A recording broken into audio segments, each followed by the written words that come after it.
Nous avons appris avec beaucoup de tristesse ce vendredi soir le décès de Morgane, la fille de José Mariema, née en 2008 et scolarisée en classe de première à Kourou.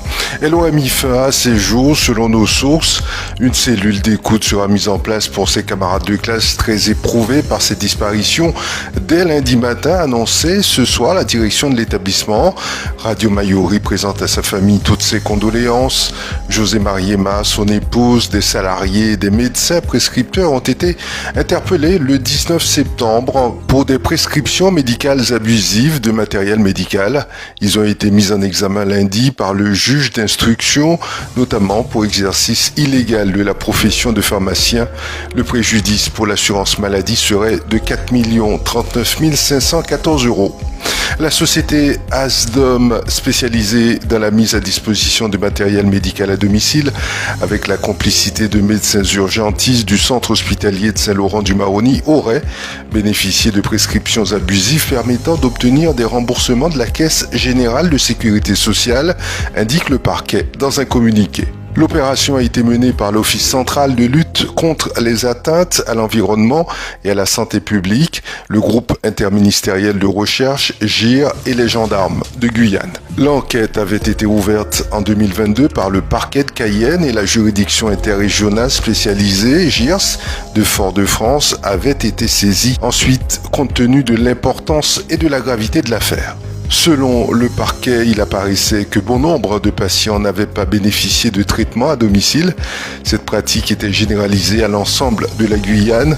L'enquête mettait en évidence notamment pour des enfants des prescriptions incohérentes présentant un risque avéré, voire létal. Le parquet de Fort-de-France détaille en outre, je cite, le médecin prescripteur se voit quant à lui notamment reprocher une mise en danger de la vie d'autrui et la complicité d'escroqueries en bande organisée. Les mises en cause ont été placées sous contrôle judiciaire avec notamment le versement de cautionnement et des interdictions professionnelles. Pour le moment, aucun lien n'a été officiellement établi entre le décès de Morgane et cette affaire. À l'initiative du collectif des luttes sociales et environnementales CLSE, le premier sommet des luttes sociales et environnementales des Outre-mer se déroulera à Paris du 4 au 6 octobre prochain au Conseil économique, social et environnemental CESE à Paris. Ce sommet réunira une délégation de 13 organisations qui représenteront 7 territoires, dont la Martinique, la Guadeloupe, la Guyane, la Réunion, la Polynésie et la Nouvelle-Calédonie. Ce premier sommet permettra ainsi de regrouper les problématiques liées à ces territoires et celles que les ultramarins rencontrent en hexagone pour engager et faciliter des actions collectives et durables en favorisant l'échange des acteurs clés.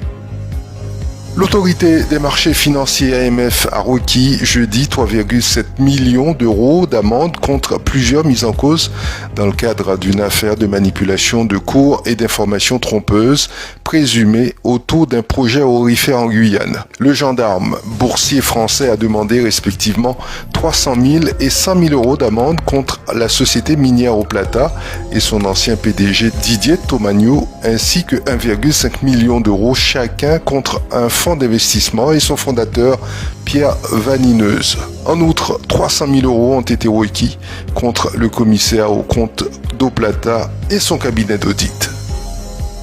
Le pôle ressources Guyane organise 2 actions à l'université de Guyane du mois de septembre au mois de décembre 2024 destinées aux étudiants.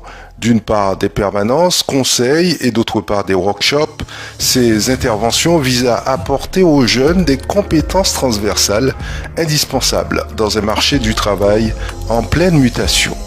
Alice Fabre, la directrice du pôle ressources Guyane, était notre invitée ce jeudi dans la rubrique Focus de Radio Mayuri, dont en voici un extrait. Alors, les permanences conseils, c'est vraiment le but, c'est d'accompagner les associations étudiantes. Il y a beaucoup de projets étudiants qui se font, donc c'est une volonté de l'université et du pôle ressources de Guyane de conjointement travailler à la réussite des projets des associations étudiantes et pourquoi pas une pérennité, une professionnalisation également de ces projets.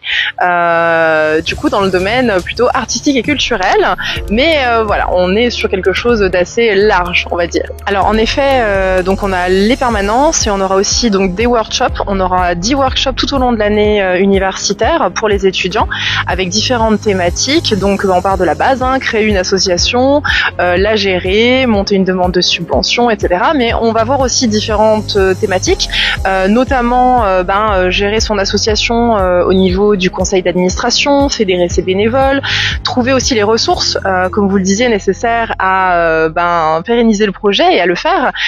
Donc ressources, on entend aussi le nerf de la guerre, l'argent, et du coup faire une demande de subvention, qui est-ce qu'on peut solliciter, expliciter un petit peu tous ces rouages pour pouvoir finalement rendre vivants les projets des étudiants et pourquoi pas les pérenniser sur le long terme. Retrouvez l'intégralité de cet entretien en vidéo sur notre chaîne YouTube et abonnez-vous.